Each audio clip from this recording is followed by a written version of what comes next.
Hello, welcome to my channel জয়কুকু with Nilmoy. চলে এসেছি একটি নতুন ভিডিও নিয়ে। আর আজকের ভিডিওটি খুবই গুরুত্বপূর্ণ ভিডিও। আপনারা শেষ পর্যন্ত দেখলে এই ভিডিওটি বুঝতে পারবেন যে কতটা গুরুত্বপূর্ণ। আমি প্রথমে বলে দিচ্ছি, যাদের ঘড়ি আছে আপনারা এই ভিডিওটি স্কিপ না করে শেষ পর্যন্ত দেখতে থাকুন। আর যারা এখনও হাঁটতে পারছেন না ভালোভাবে, চর্বি হয়ে গেছে খুব, তো তারা এই ভিডিওটি শেষ পর্যন্ত দেখবেন অবশ্যই। আপনাদের জন্য এই ভিডিওটি গুরুত্বপূর্ণ। আর যাদের ঘড়ি নেই, আপনারা ফিট, ইয়াং এবং আপনার পেটের পেশি মজবুত করতে চান, তাহলে এই ভিডিওটি শেষ পর্যন্ত দেখতে থাকুন। এই ভিডিওটি খুবই আকর্ষণীয় এবং গুরুত্বপূর্ণ। আপনারা ভিডিওটি শেষ পর্যন্ত দেখবেন। আর এই মুহূর্তে আমার চ্যানেলটি সাবস্ক্রাইব করে বেল আইকনটি প্রেস করে দেবেন। এই ধরনের নতুন নতুন ভিডিও ছাড়ার সাথে সাথে আপনাদের ফোনে যাতে নোটিফিকেশান ঢুকে যায়। চলুন, আমি অনেক কথা বলে ফেললাম, তাড়াতাড়ি শুরু করি। সিঁড়ি ধরে শুয়ে পড়তে হবে, হাঁটুর তালু মাটিতে থেকে থাকবে, শরীর টান টান থাকবে, শ্বাস প্রশ্বাস স্বাভাবিক থাকবে। আস্তে আস্তে পাটা তুলতে হবে 45 ডিগ্রি অ্যাঙ্গেলে, চোখ থাকবে পায়ের বৃদ্ধাঙ্গুলের মুখে এবং শ্বাস প্রশ্বাস স্বাভাবিক থাকবে।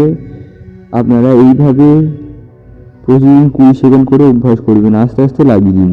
তো এই আসনটায় কি কি উপকার পাওয়া যায় জানতে চাইছেন? তাহলে আমি এখনই বলে দিচ্ছি, শুনে নিন। এই আসনটি করলে আপনাদের পেটের পেশি খুব মজবুত হয় এবং যাদের ভুঁড়ি আছে, অত্যন্ত চর্বি আছে, তাদের এই আসনটি করা অবশ্যই প্রয়োজন, কারণ এটি করলে আপনাদের পেটের চর্বি দ্রুত কমে যাবে। আর কি কি উপকার পাওয়া যায়? যে পেটের অভ্যন্তরীণ চাপ বৃদ্ধি পায়, ফলে মল নিষ্কাশন ভালো হয়। আপনাদের যাদের পটি করতে সমস্যা হয় কিংবা সকালবেলা পটি হয় না, তো তারা এই আসনটি করবেন, তারপরে পটি করতে যাবেন। তাহলে আপনাদের কি হবে? তাড়াতাড়ি পটি হয়ে যাবে, আর কোনো সমস্যা থাকবে না, আর কোনো বেশি মেডিসিন খেতে হবে না। এই আসনটি করলে হজম শক্তি বৃদ্ধি পায় এবং যাদের হার্নিয়া আসে তাদের হার্নিয়া দ্রুত কমে যায়, সেরে যায়।